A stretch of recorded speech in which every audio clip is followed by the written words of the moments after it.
Assalamualaikum warahmatullahi wabarakatuh. Perkenalkan, nama saya Anif Fauzi, saya dari Prodi AIS 2020A. Di sini saya akan review bedah buku yang saya telah baca, yang berjudul Yang Berjatuhan di Jalan Dakwah, yang tulis oleh Fatih Yakan, yang terbitkan oleh Al-Ihtisan Cahaya Umat, yang terbitkan pada tahun 2017. Buku ini menceritakan tentang fenomena berjatuhannya di masa kenabian Shallallahu Alaihi Wasallam yang tidak pernah nampak jelas, seperti yang terjadi pada masa modern saat ini, yaitu hidup secara Islami atau jahiliyah. Dalam buku ini juga menceritakan sebab akibat runtuhnya pergerakan pada masa zaman dahulu dengan masa sekarang, yaitu dengan lemahnya aspek tarbiyah. Lemahnya aspek tarbiyah ini karena tarbiyah itu sangat penting dalam kehidupan kita. Nah, Rasulullah Shallallahu Alaihi Wasallam bersabda, sungguhnya iman itu bisa menjadi lusuh dalam diri salah seorang dari kamu, sebagaimana lusuhnya pakaian kalian. Karena itu memohonlah kepada Allah agar Dia memperbarui iman yang ada dalam hatimu. Hadis riwayat At-Tabrani dan Al-Hakim. Yang kedua, tidak profesional dalam memposisikan segala sesuatu atau anggota. Tidak memperdayakan semua anggota. Tidak memperdayakan semua anggota itu yang akan terjadi kepada penumpukan kelompok atau penumpukan tugas-tugas yang seharusnya selesai di semua pergerakan, tetapi ini hanya menumpuk di satu pergerakan saja. Seperti itu. Yang keempat itu kurang kontrol. Kurang kontrol seorang pemimpin yang seharusnya mengontrol semua anggota, setiap anggota dalam pergerakan, tetapi ini dia tidak mengontrol anggotanya sama sekali, yang akhirnya akan menjadi lalai. Seperti itu. Yang kelima itu tentang kurang sigap dalam menyelesaikan persoalan konflik internal pemimpin yang lemah. Kita sebagai umat muslim, sebagai hambanya, kita harus memilih pemimpin yang kuat, taat kepada Allah, cerdas, dan bijak. Karena pada zaman dahulu pemimpin-pemimpin itu sangat bijak, seperti Khalifah Umar bin Khattab. Kita sebagai umatnya harus selalu mencontoh Nabi dan para sahabatnya. Nah, sifat yang harus dimiliki oleh seorang pergerakan atau seorang dakwah atau seorang daiyah, yaitu mengetahui apa itu dakwah.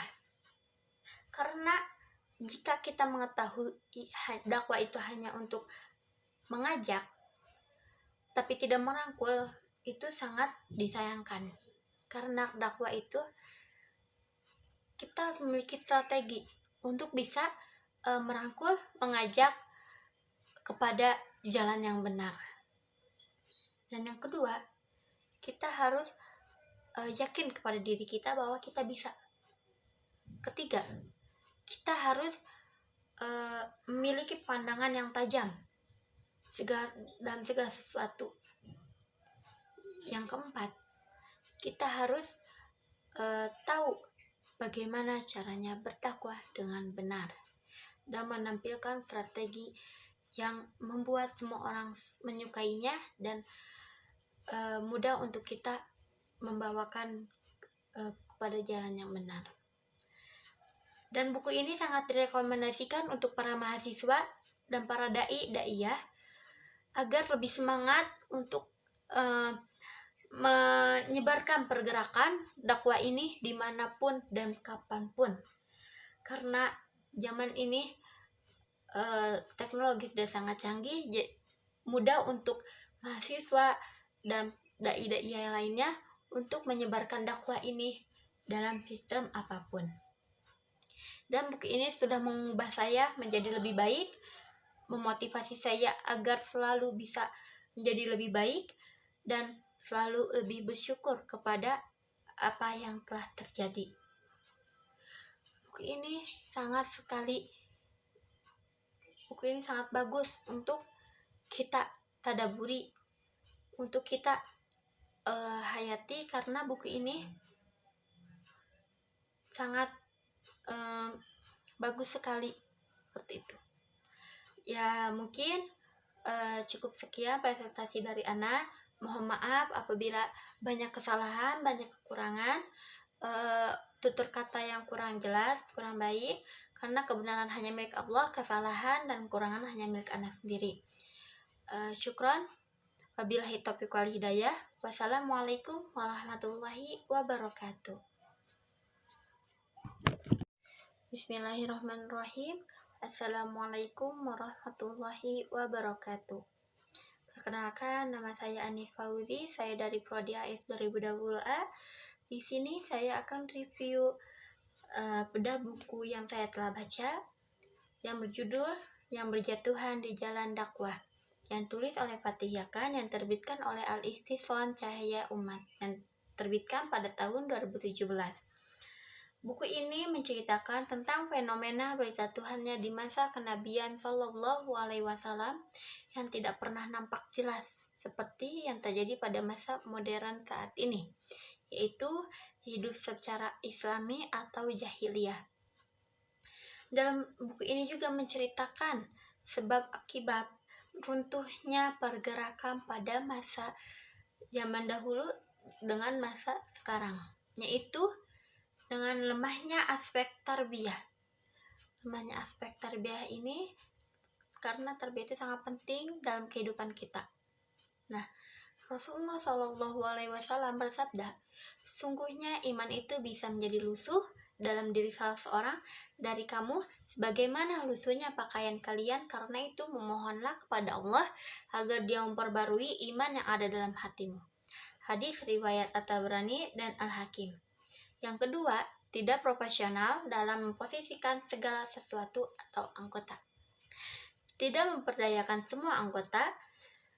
Tidak memperdayakan semua anggota itu yang akan terjadi kepada penumpukan kelompok atau penumpukan tugas-tugas yang seharusnya selesai di semua pergerakan, tetapi ini hanya menumpuk di satu pergerakan saja.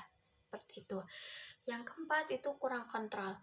Kurang kontrol seorang pemimpin yang seharusnya mengontrol semua anggota, setiap anggota dalam pergerakan, tetapi ini dia tidak mengontrol anggotanya sama sekali, yang akhirnya akan menjadi lalai.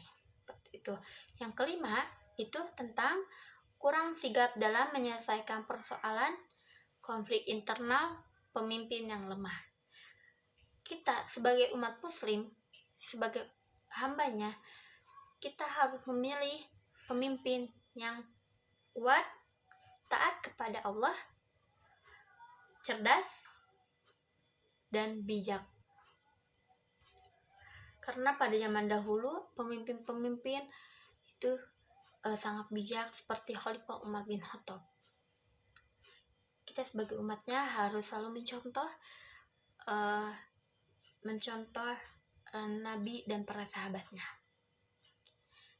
Nah, sifat yang harus dimiliki oleh seorang pergerakan atau seorang dakwah atau seorang da'iyah, yaitu mengetahui apa itu dakwah. Karena jika kita mengetahui dakwah itu hanya untuk mengajak tapi tidak merangkul, itu sangat disayangkan. Karena dakwah itu kita memiliki strategi untuk bisa merangkul, mengajak kepada jalan yang benar. Dan yang kedua, kita harus yakin kepada diri kita bahwa kita bisa. Ketiga, kita harus memiliki pandangan yang tajam dalam segala sesuatu. Yang keempat, kita harus tahu bagaimana caranya berdakwah dengan benar dan menampilkan strategi yang membuat semua orang menyukainya dan mudah untuk kita membawakan kepada jalan yang benar. Dan buku ini sangat direkomendasikan untuk para mahasiswa dan para da'iyah agar lebih semangat untuk menyebarkan pergerakan dakwah ini dimanapun dan kapanpun, karena zaman ini teknologi sudah sangat canggih, mudah untuk mahasiswa dan dai-dai lainnya untuk menyebarkan dakwah ini dalam sistem apapun. Dan buku ini sudah mengubah saya menjadi lebih baik, memotivasi saya agar selalu bisa menjadi lebih baik dan selalu lebih bersyukur kepada apa yang telah terjadi. Buku ini sangat bagus untuk kita tadaburi, untuk kita hayati, karena buku ini sangat bagus sekali seperti itu. Ya mungkin cukup sekian presentasi dari Ana. Mohon maaf apabila banyak kesalahan, banyak kekurangan, tutur kata yang kurang jelas, kurang baik, karena kebenaran hanya milik Allah, kesalahan dan kekurangan hanya milik Ana sendiri. Syukron. Wabillahi taufiq wal hidayah. Wassalamualaikum warahmatullahi wabarakatuh.